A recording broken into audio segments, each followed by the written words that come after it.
About sleep, and I find that insomnia is, now that's something that's a pandemic, would you say?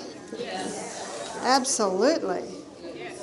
Some things they call pandemics aren't really pandemics at all, but there are some things that definitely are.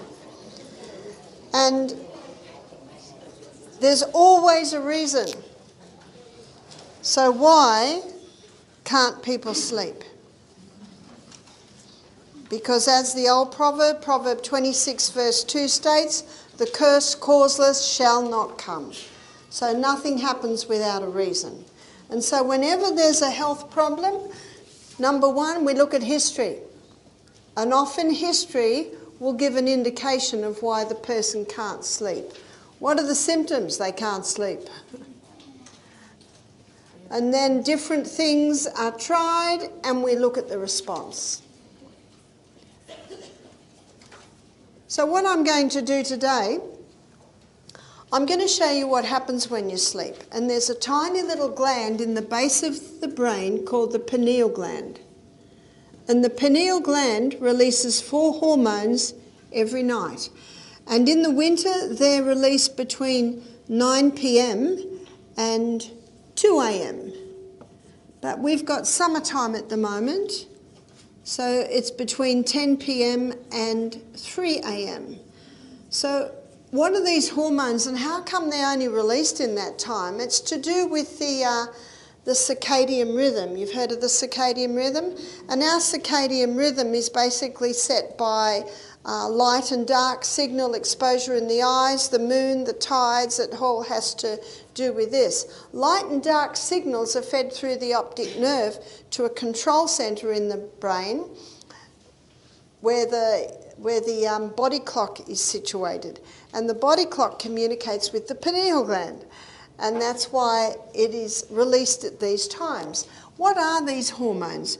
One is serotonin. That's your mood hormone. And if the children have a late night, what are they like in the morning? They're not happy chappies, and neither are the parents. Melatonin is called the fix and rejuvenate nighttime hormone. Melatonin is the one that's responsible for the increase in healing, rest, rejuvenation in those hours. Another hormone is arginine vasotocin. And arginine vasotocin is a hormone that puts us into a deep sleep. And arginine vasotocin is our natural painkiller. So if you have pain of any type and you go to bed early, your natural painkiller will kick in. But there's a side effect. Using the natural painkiller, which the body will automatically do if there's pain of any type in the body, using that natural painkiller, there will be a waste from it. So the next night when you go to bed, if that waste hasn't been eliminated, then the pineal gland won't release another dose of arginine vasotocin.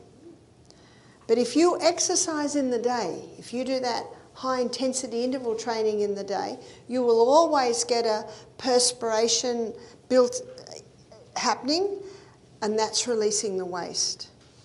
And that's why exercise in the day is vital in maintenance of pain of any type in the body, because it helps to release your natural painkiller every night. And that also puts you into a deep sleep. The other hormone is epithalamin. And epithalamin is a hormone that increases learning capacity. If you ask the teachers, can you tell the kids that had a late night? Oh, you can, because they don't, it's almost as if they haven't got the ability to concentrate, retain the information. So you can say, I don't think you got your epithalamin last night.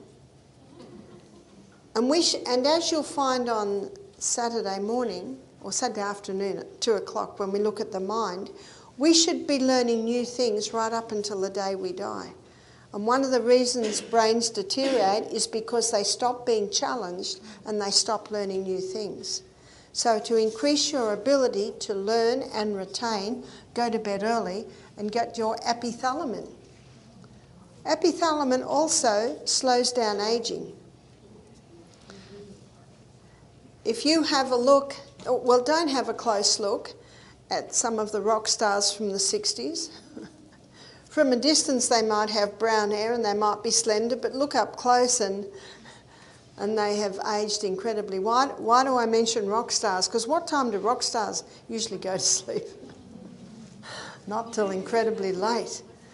I was reading one research paper that said that regular late nights has a similar effect on the body to alcoholism and drug addiction, because it's not allowing the body to revive and recharge every night. There are some things that can stimulate the release of these, and there are some things that can inhibit.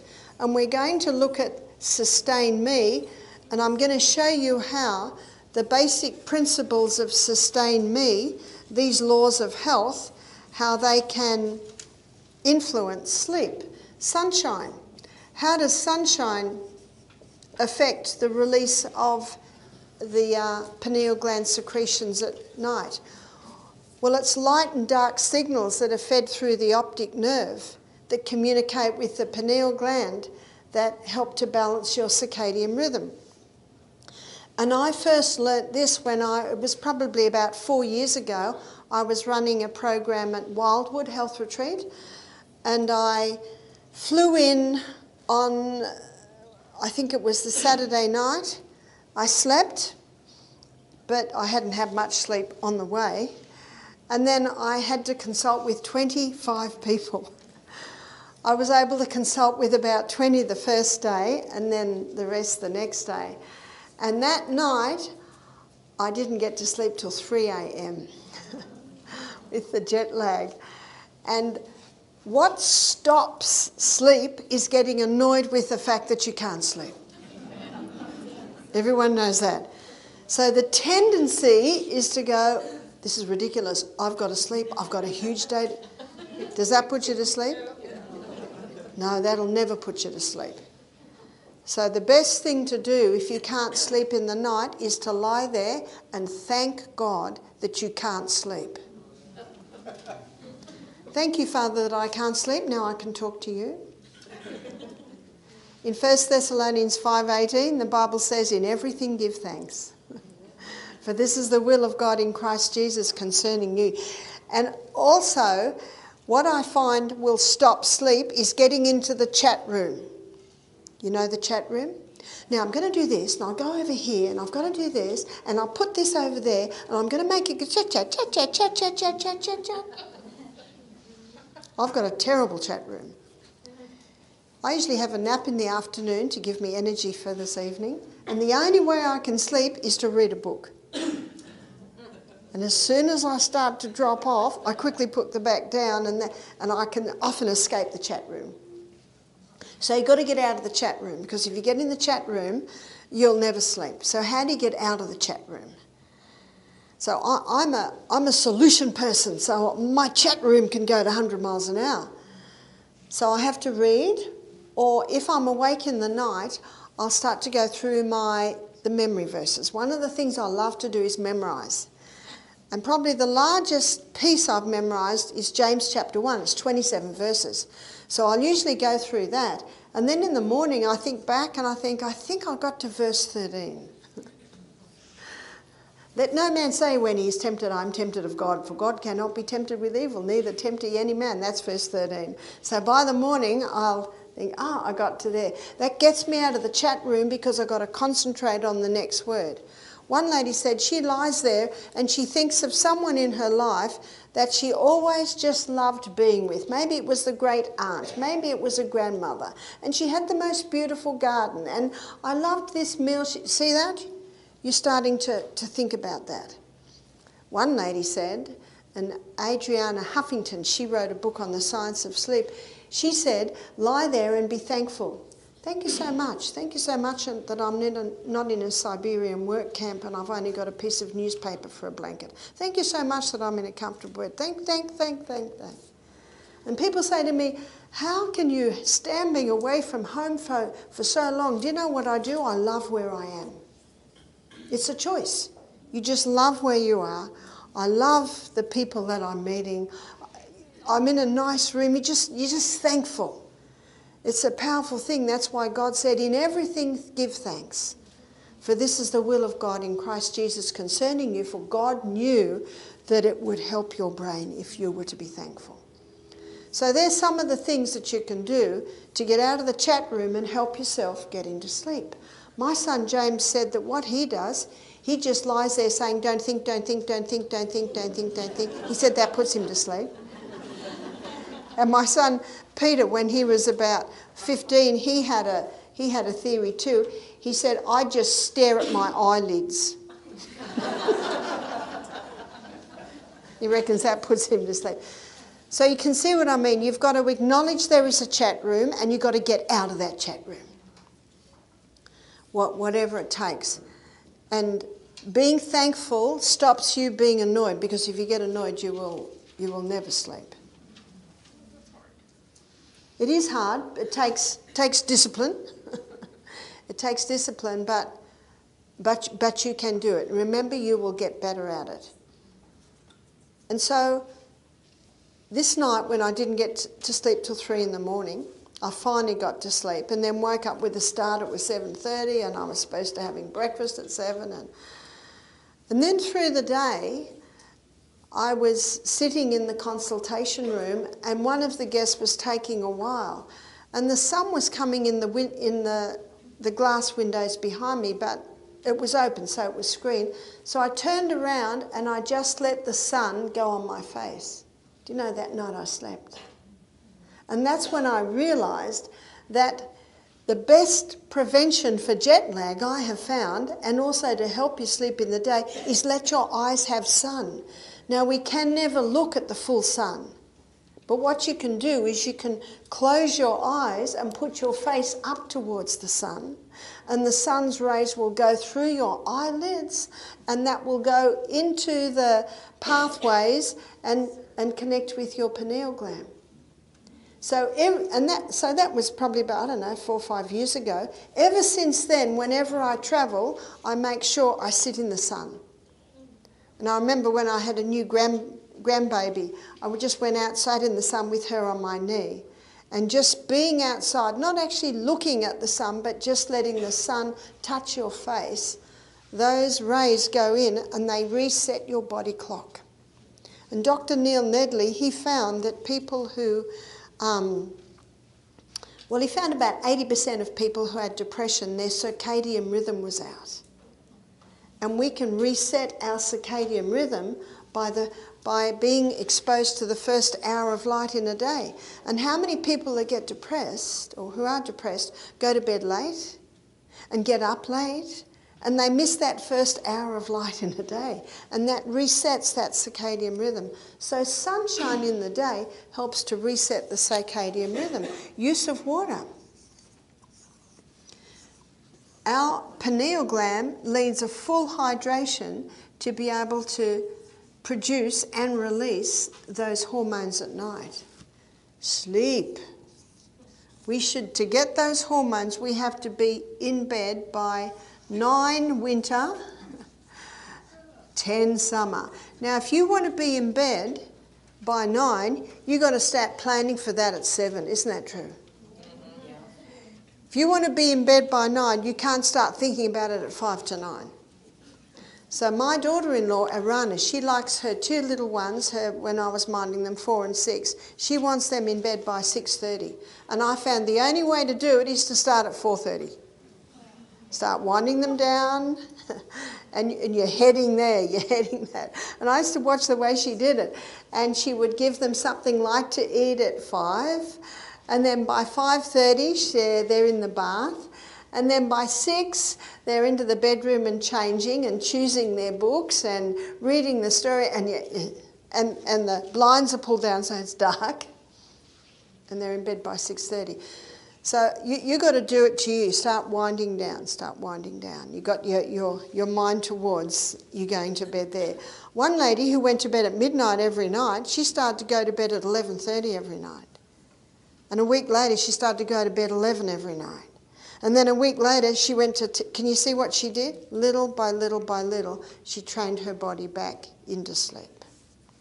So sleep, trust. One thing that will keep us awake is worry. So trusting in God. And what does God say? He says, in everything, give thanks. But I broke my leg. God says, be thankful. Doesn't mean you have to like it. Thank you, but my leg is broken, Father. I don't like it, I don't understand, but I'm trusting that out of this I'm going to learn some things I would never have learned if I hadn't broken my leg. Abstain. There are some things that will block the release of those hormones. One is caffeine. Caffeine actually stops the release of those hormones for 5 hours. One lady said, does that mean I can drink the coffee in the morning? Well, you're still disrupting your neurotransmitters.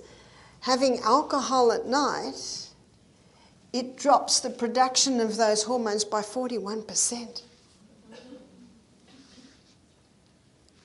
And so those stimulants that get you going in the morning, they're actually depriving you of sleep at night, making it even harder to get up and go in the morning.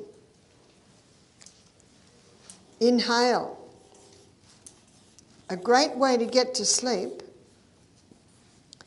is what I mentioned before. 5 seconds in through the nose,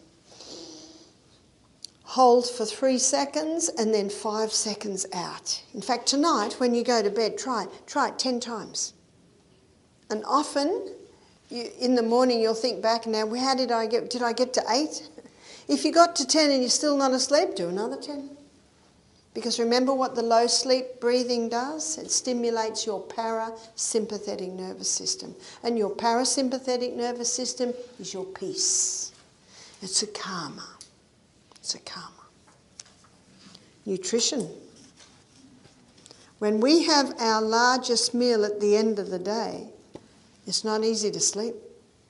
Because when we lie down to sleep, our stomach wants to sleep too. Some people say, well, I can't sleep if my body's ravenous hungry. So what you've got to do is if you're a little bit hungry at 6 o'clock, you're going to be ravenous at 9. So if you're got a little bit of hunger at 6 o'clock, have a bowl of soup, have a protein drink, have a banana or an avocado. Just eat something light. And that will prevent that ravenous hunger in the middle of the night. But if you're really hungry, just remember when you're asleep, you don't know what you are. Moderation. Moderation certainly comes into the timing of eating, the timing of sleep.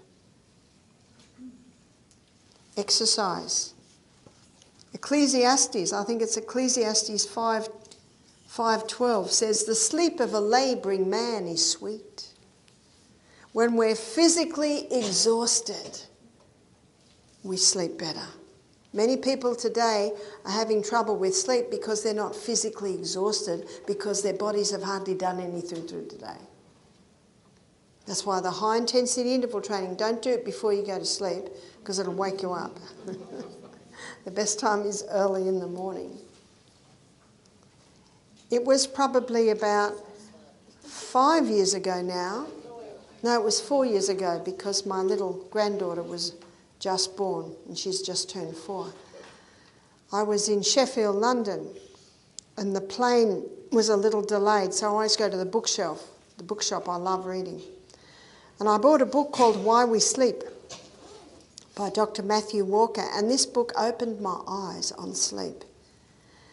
And he quotes a lot of research in this book, and he shows that probably in the 1950s people were beginning to research sleep.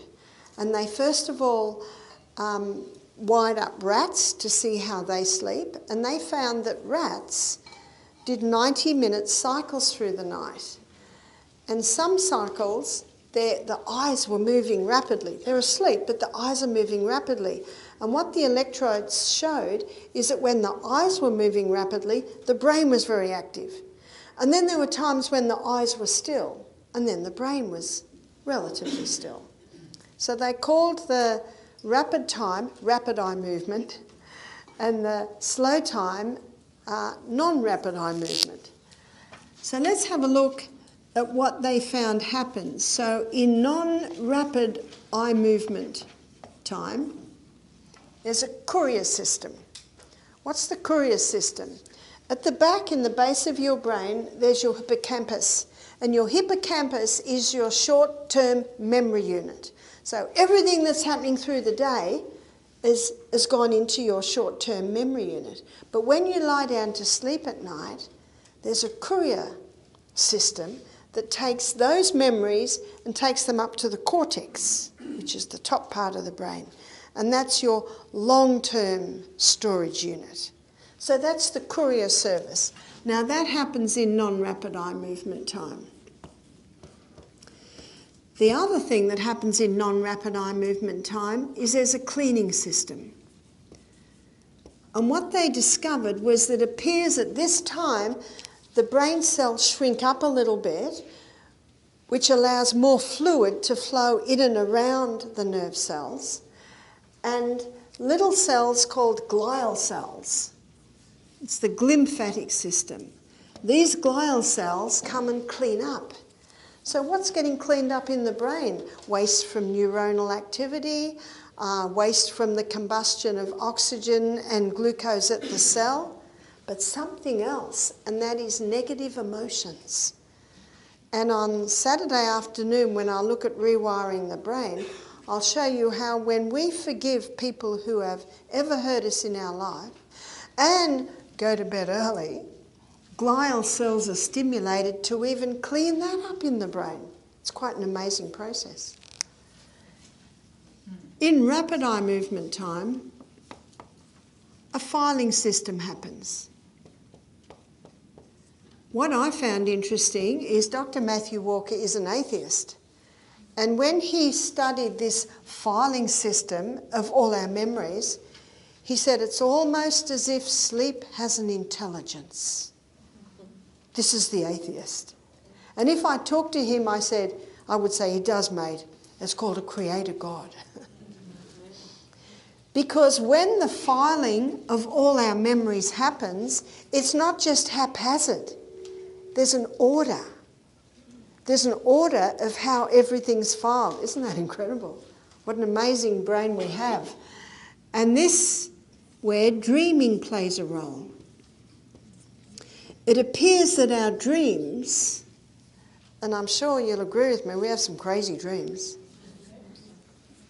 You see, while we're sleeping, our reason, intellect and judgment is not active. And that's the part of our brain that sort of controls what we say. But that's asleep, so crazy things are happening in our brain. And it appears that there's a purpose for that. And the purpose for the dreaming is so that the brain knows how to file all the memories of the day. And what they have found is that all the positive things are filed together, the negative things are filed together. Have you noticed whenever you're feeling sad and a few things go wrong, all the wrong things in your life come up?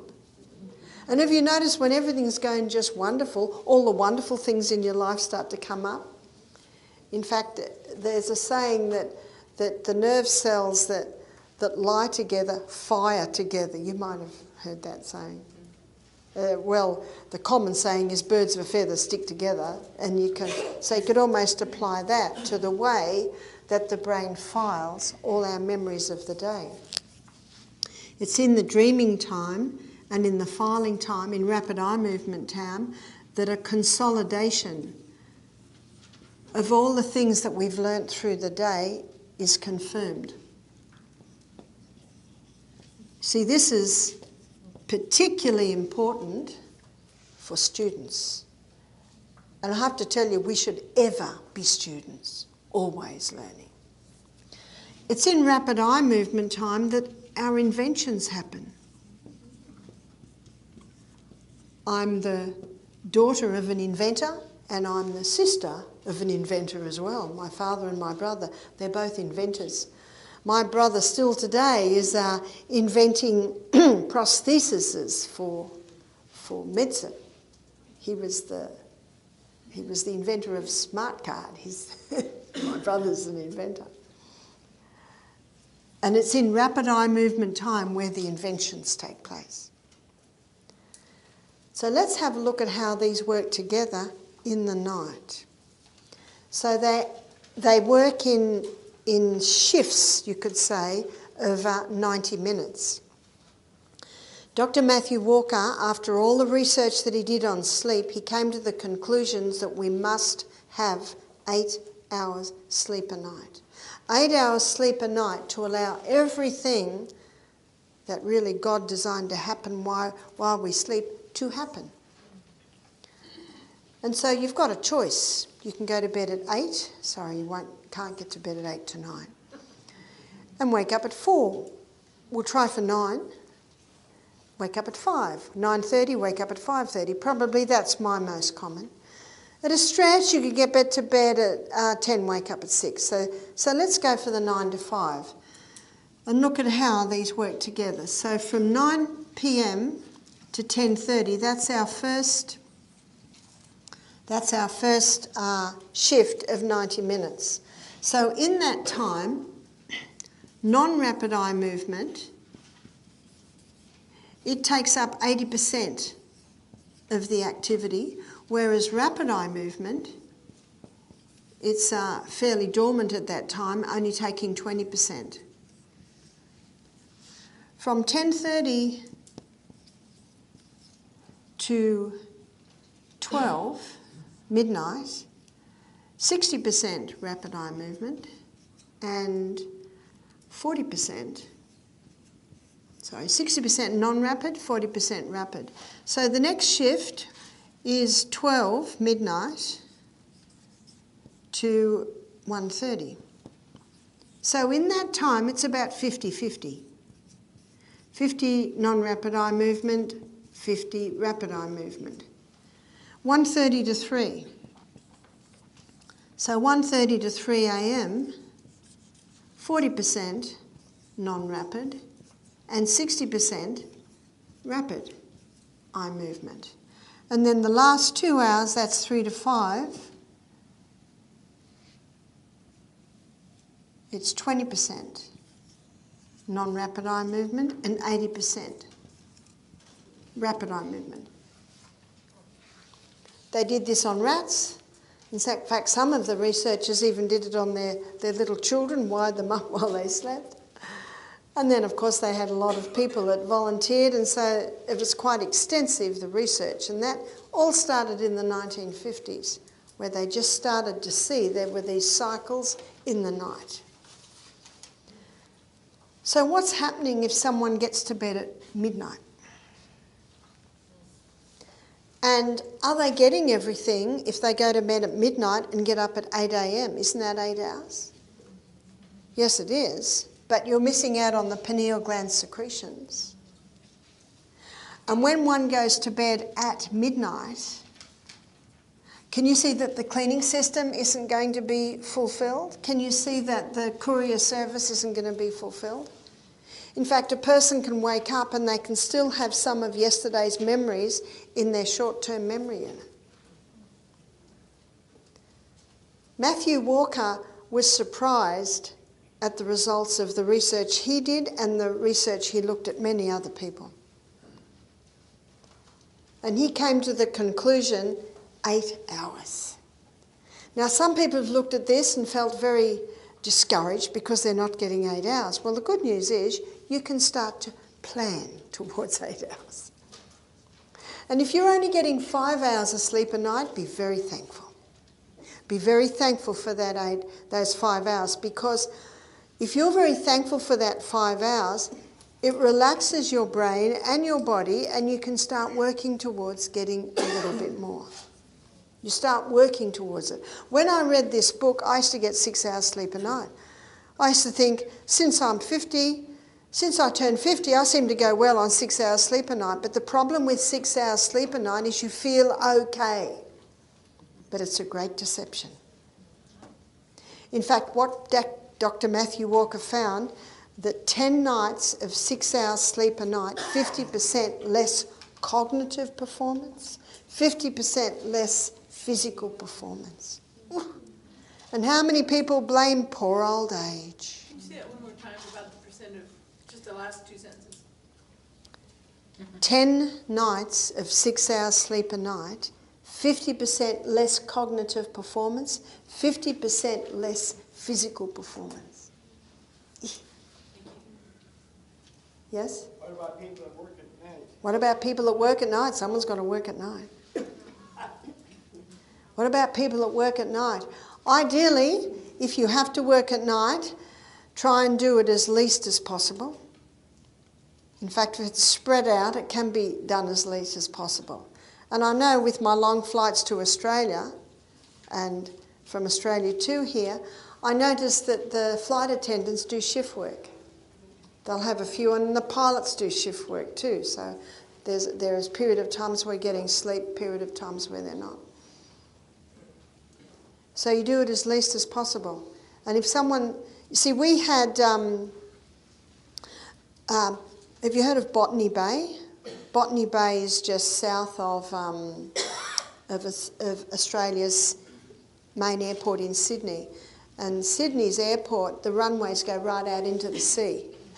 And a lot of boats come into Botany Bay. In fact, I think that's about where Captain Cook first landed, so it's famous, Botany Bay.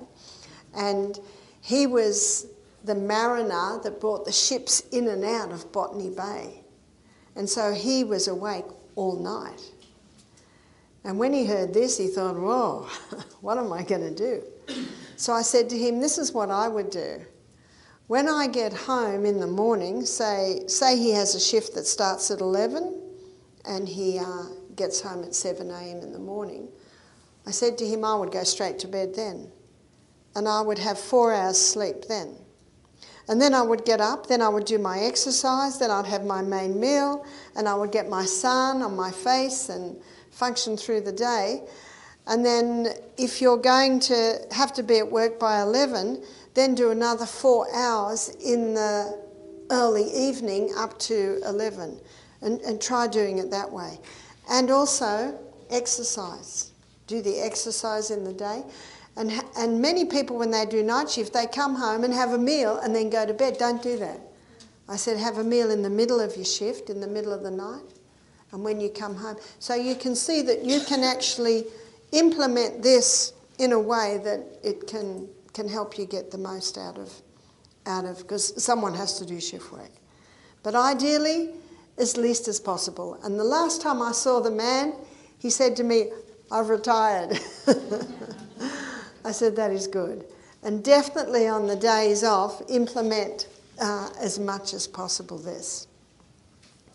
So they asked Dr. Matthew Walker to do an article in the big university, Oxford University in the UK, on habits to help their students do better in their exams.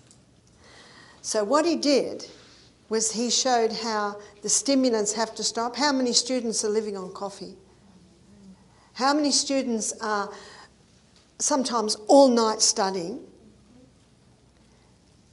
But how much do they retain? They retain very little. So he said, go to bed at 8, get up at 4, and then you've got 2, sometimes 3 hours study time. And that 2 or 3 hours of study time early in the morning, that's equal to about 6 hours study time of an all-night effort. He said, be well hydrated. In fact, I was interesting, it was basically all this. Exercise in the day. And he also mentioned that the people who are organising the exams don't cram the exams in. He said 2 exams a week. Well, they never asked him to write an article again. But hey, how much do we want out of this? And he quotes a study where I think there were 20 students. They all learnt the same thing. 10 of the students had 6 hours sleep a night. The other 10 students had 8 hours sleep a night. And they tested them after 3 months, and the difference was something 50% on their ability to retain. So those that had 8 hours were able to retain. You see, that's your consolidation. They were able to retain so much more. Have you noticed that if you go to bed at 9 p.m. and wake up at midnight, you don't remember any dream? But if you wake up at 3 a.m. or 4 a.m., you often remember your dreams, because it's in the early hours of the night that their dreaming is happening. And I found an appointment that God has with mankind. It's found in Isaiah chapter 50 verse 4. In Isaiah chapter 50 verse 4, the Bible says, "The Lord God has given me the tongue of the learned, that I may know how to speak a word in season to him that is weary. He wakeneth morning by morning. He wakeneth my ear to hear as the learned." So every human being has an appointment with the great God of heaven early in the morning. And so there's a great deception to get people to go to bed late, and then they miss out on their appointment. And often when I'm lecturing, I just lectured for a month to students at a school in Germany. It was a little medical missionary school. We had a few students, we had a lot of students online. And whereas I would usually spend maybe 2 lectures on natural remedies, he wanted me to spend 8 hours lectures on natural remedies. And I said to him, "How am I going to fit all that?" And he laughed. He said, "You will." So I'd go to bed early and I'd get up early, and then all the ideas would come into my brain. I get my best ideas early in the morning. I don't think about it at night. I'm tired at night.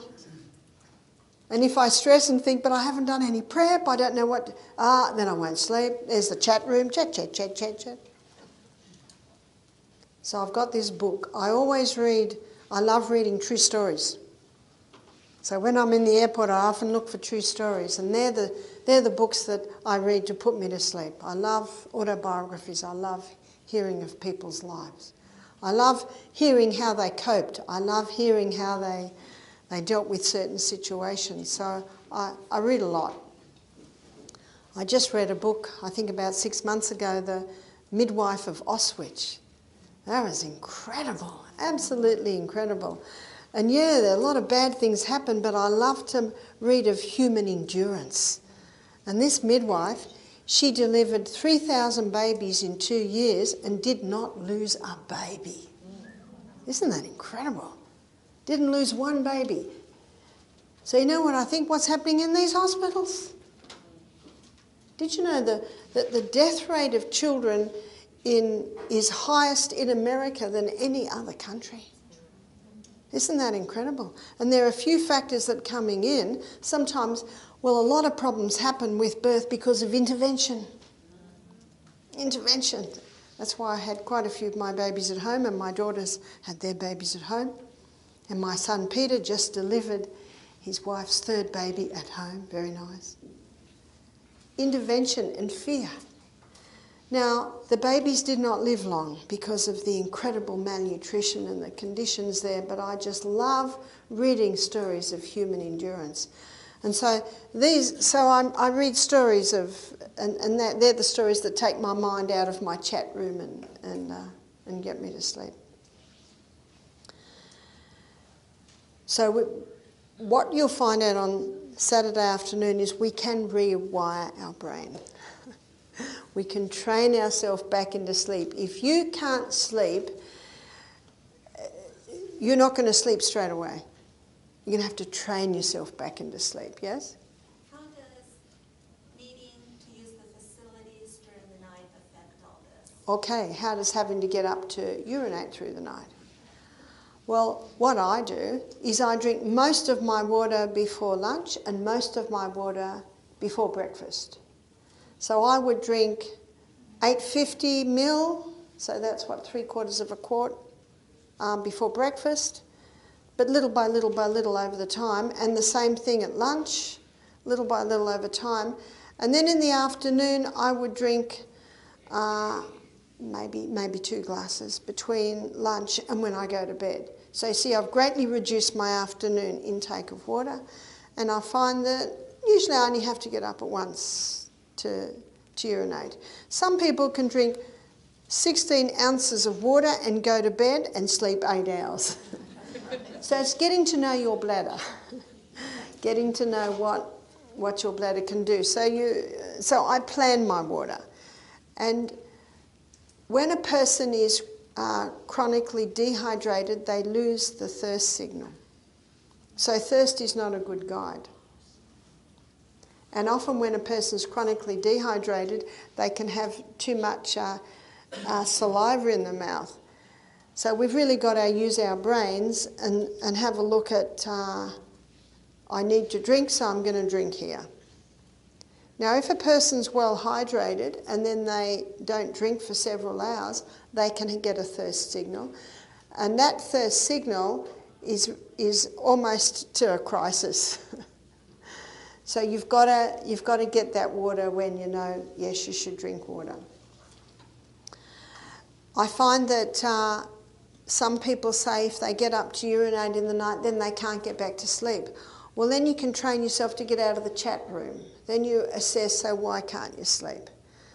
And one man, he told me that he had a crisis in his life, and since that crisis, he has not been able to sleep.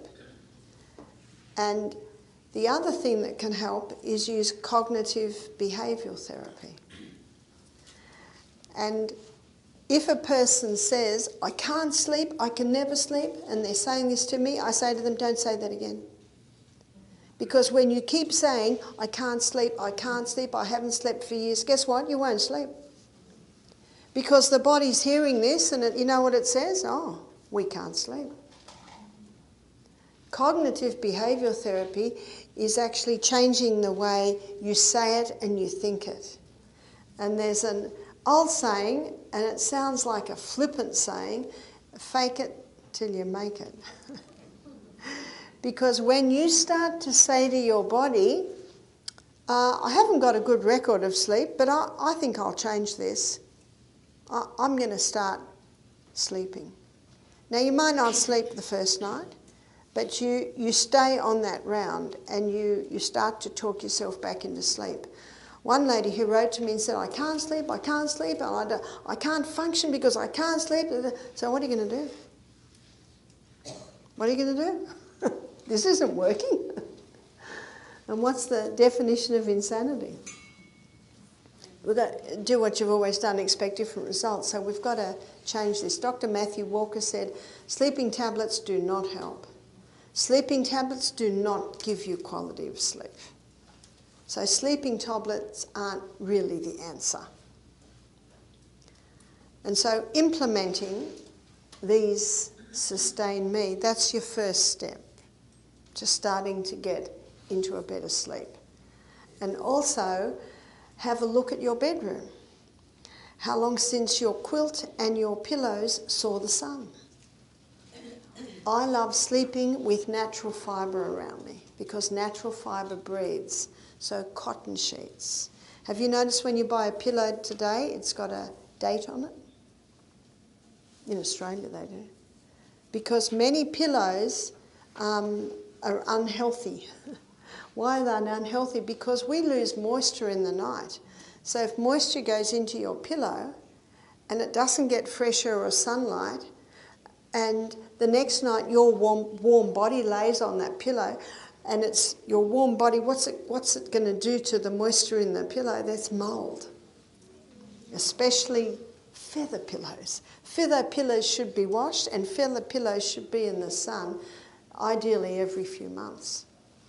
So sometimes the environment that you're sleeping can interfere with sleep. How often do you vacuum the carpet under the bed? It should be vacuumed at least once a week. So pull the bed out and clean so you've got fresh air while you're sleeping.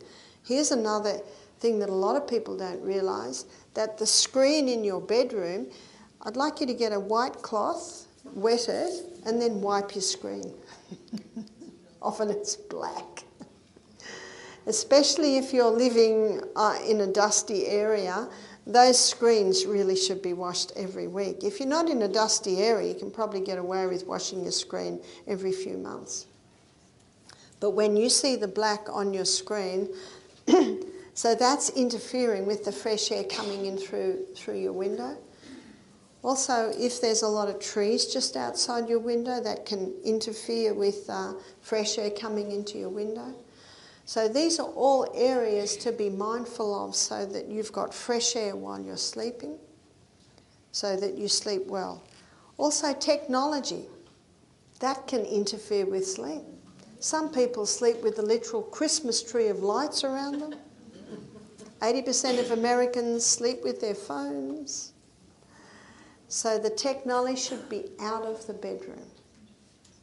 So charge your technology in the office or the bathroom or the next room. And if someone says, but I need my phone for my alarm clock, we'll put it in the hallway. You'll wake up looking for your phone.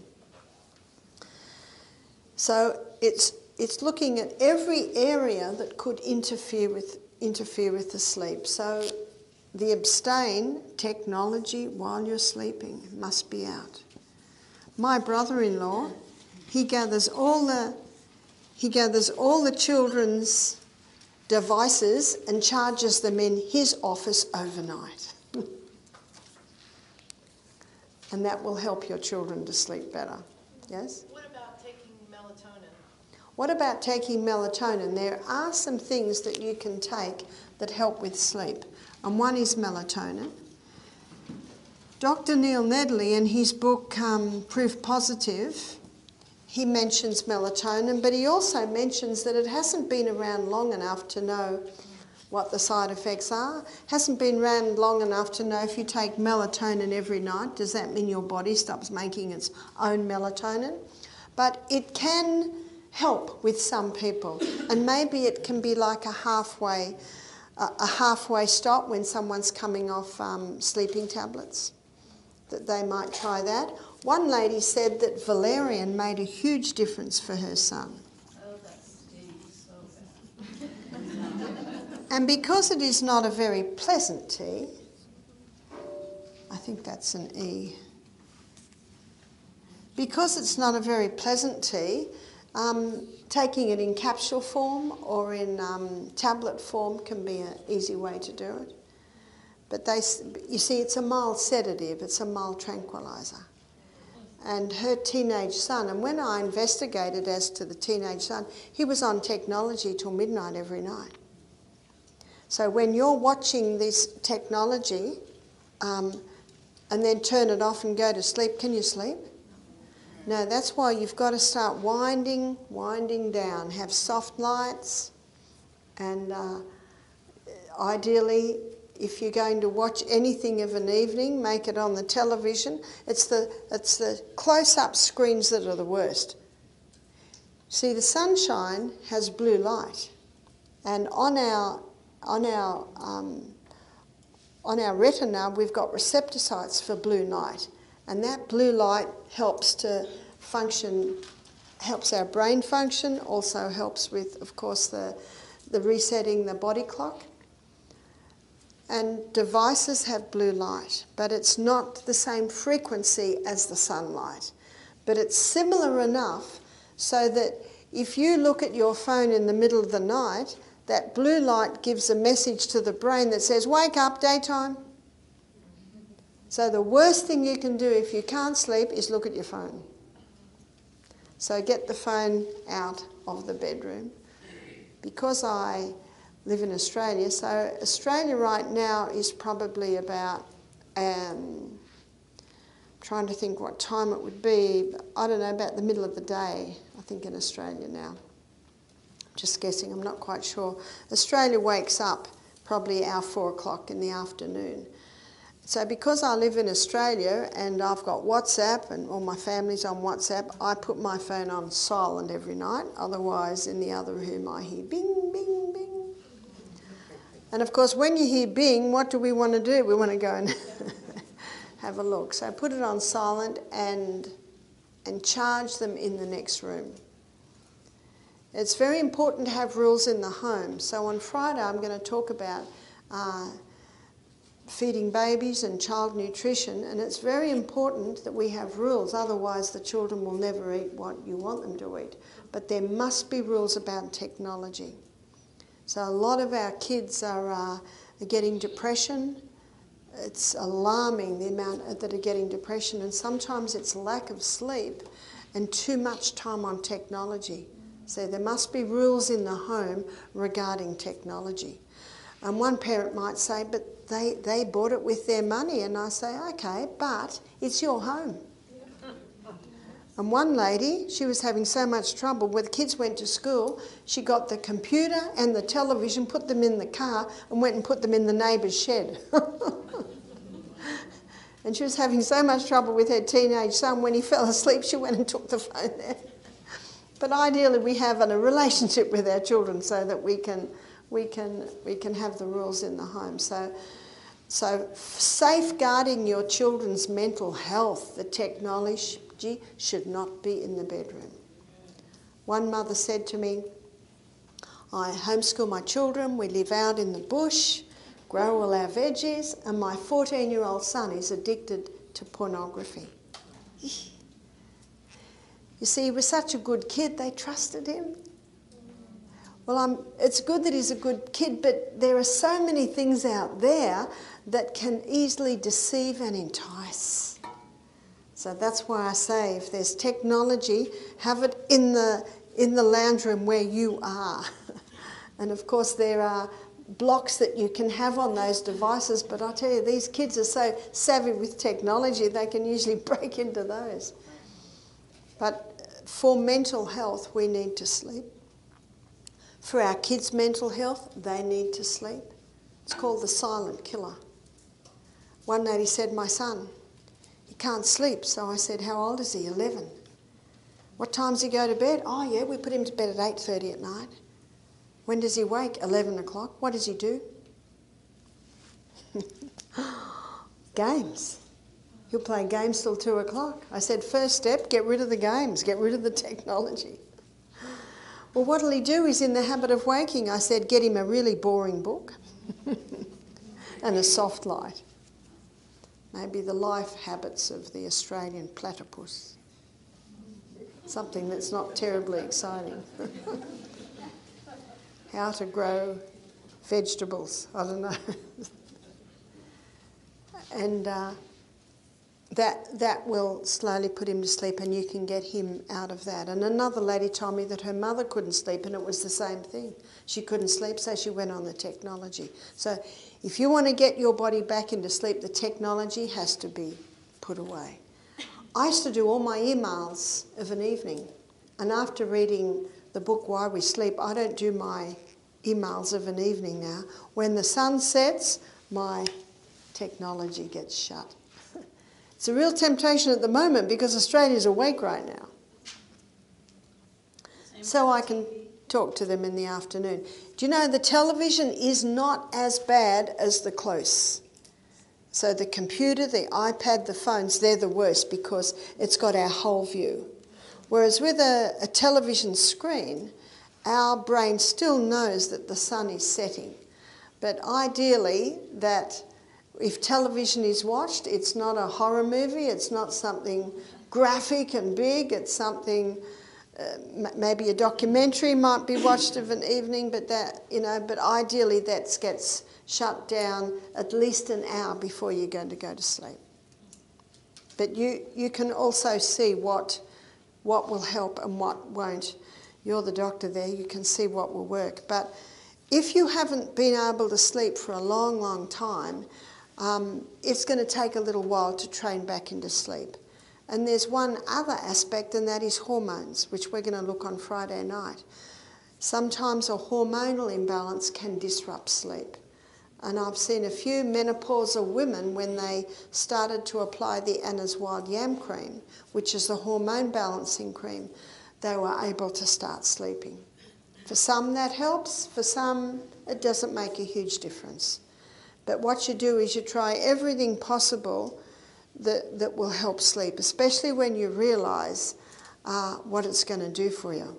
Especially when you realise that it'll slow down ageing, that it'll increase your learning capacity.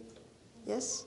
Have you heard Dr. Nedley also say that if you find a comfortable position and stay in it for at least 20 minutes, that you will often drift off? It's the tossing and turning that can also... That's true. The tossing and the turning can interrupt with it, and that's why lying there and doing the low, slow, deep, and the nasal breathing, that's getting comfortable position. And it's true, comfortable position, look at your pillow, look at your etc., make sure you're getting fresh air. So it's also looking at all of that to help. I know when I was in New Zealand a few years ago, my right-hand girl and I, we stayed in a lady's house, and it had 2 beds, and all the blankets were all these nylon fluff things. And I just find them so uncomfortable. We laid in bed and we looked at each other, and we looked at the top of the cupboard, and there were these big containers with thick woolen blankets. So I looked at it and I said, let's get them. So we wrapped up all the acrylic-y, fluffy, I think they call it mink things, put them in the containers and got our woolly blankets down. Some say woolly blankets are so heavy, especially if you have a whole pile, but what I've got on my bed is I always have a feather quilt. They're very light. But I put that in the sun every few months. And in the winter, I know it's winter in Australia at that time, I've got a woolen blanket, and then we put the feather quilt on that, and we find that very warm. It's important to be warm, but it's also important to have that fresh air coming in. So comfort while you sleep's important. And the clothes you sleep in, make sure they're natural fibre. That acrylic ones, they do interfere with our body's electromagnetic field. So a whole lot of things to think about. The sleeping room. Yes? Is it better to sleep without clothes? Is it better to sleep without clothes? I'll leave it up to you. I heard it was. Certainly nice in the summer. Any questions before we close, yes? You say to drink water like as early as you can, but a little bit all the time. And you also say to put a little salt. Now, do you put a little salt in your mouth before you drink a little every time? No. The question is, how often do you use the salt, especially if you're using a little bit every time? At the beginning of each glass of water, you take that little bit of salt. If you're having a mouthful of water every 5 minutes and you have salt every time, there's a lot of salt. So just at the beginning of every glass of water. Yes? When's the best time to do your exercising? The best time is early in the morning, because you reap the benefits all day long when you do early in the morning.